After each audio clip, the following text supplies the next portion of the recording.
Oy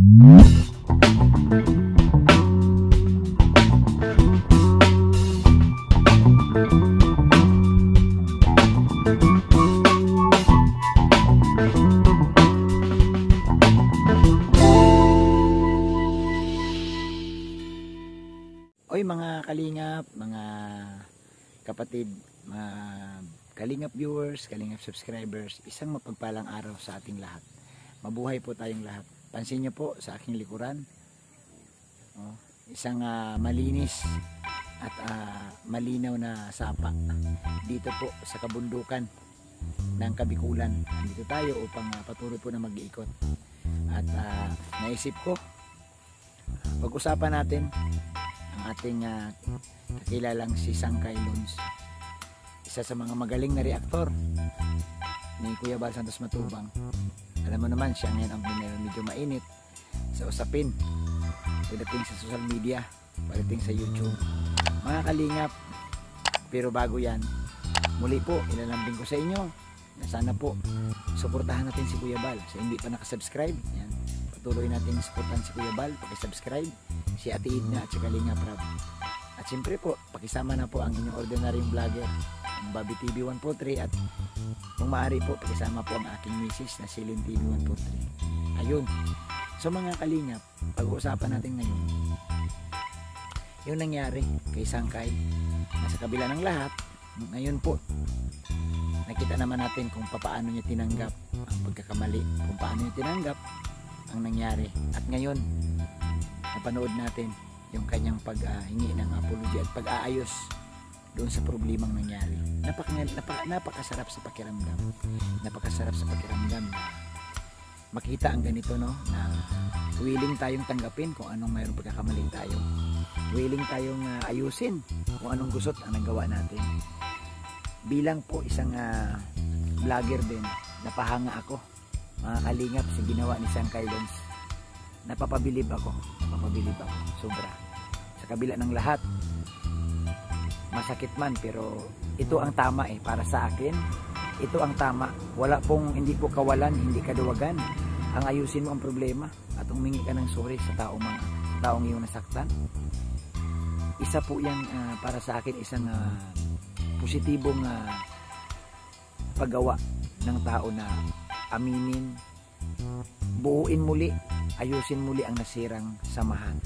So sana po ipag-pray natin si Sangkay na lalo na magtuloy-tuloy ang kanyang mabuting nasimulan, na siya po'y nagsalita na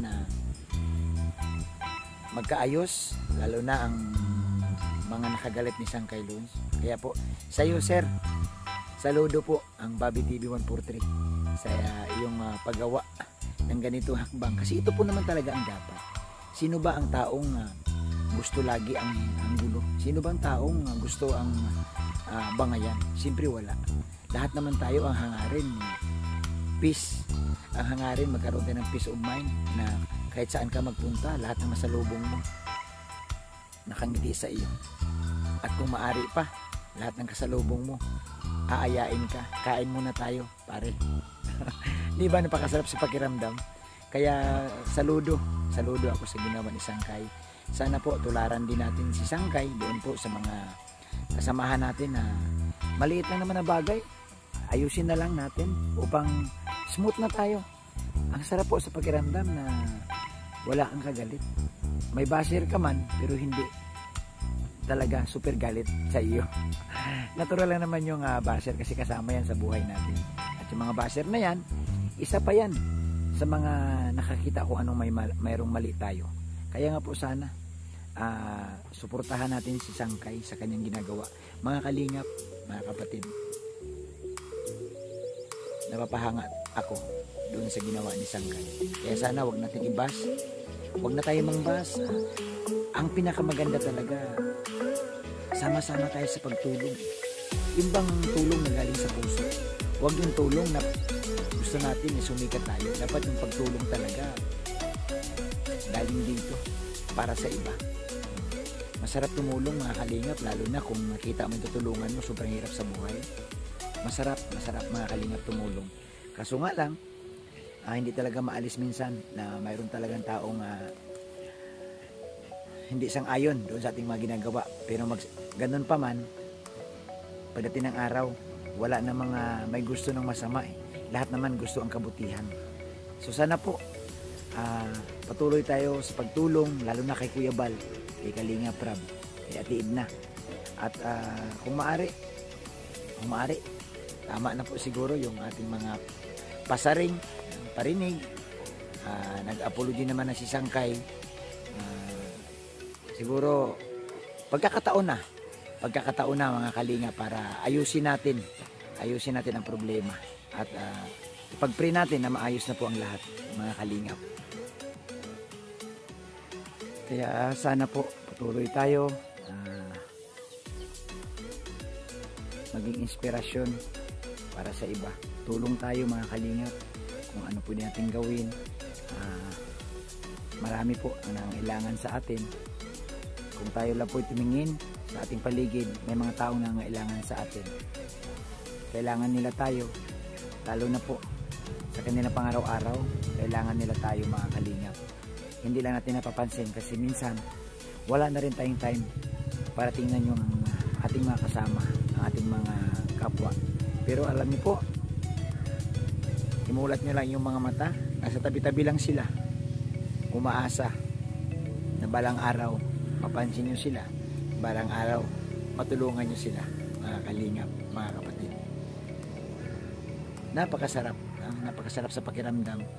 Ako napahanga at sabi ko, ito na siguro ang wakas, ito na siguro magkakaroon na ng katahimikan ang bawat isa, dahil kahit ano pa man ang gawin natin,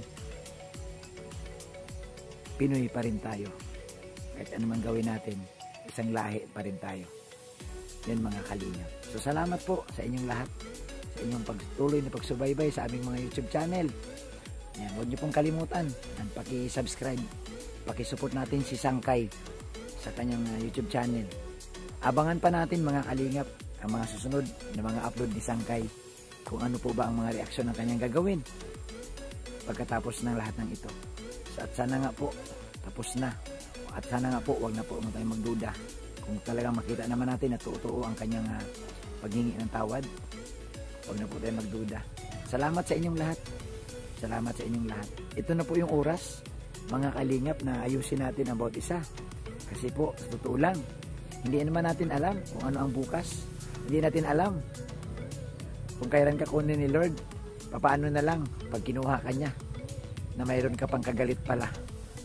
Ano ang pwede mong maisagot sa kanya pag tinanong kanya. So ngayon pa lang, wala naman po sigurong masama pag makipag-ayos na tayo at tanggapin natin ang bawat isa. Wala pong nananalo sa ganitong labanan. Bagkus, ang napapala natin dito, stress, sama ng loob na ang kapalit, sakit. Dahil sa stress, na-high blood ka. Dahil sa stress, pumapangit ka. Dahil sa stress, nagkatagyawat ka. At higit sa lahat, dahil sa stress, ang dami mong kaaway. Di po ba? So, sana po, gising na rin tayo, mga kalingap. Gising na rin tayo. At, masarap ngumiti. Masarap ngumiti pag hindi ka stress. Di po ba? So maraming salamat sa inyong lahat. Mabuhay tayong lahat and God bless. Isang mapagpalang araw po sa inyong lahat. Huwag niyo pong kalimutan paki-subscribe ang ating YouTube channel, Bobby TV 143, at siyempre po si Link TV 143. Mabuhay po and God bless sa ating lahat.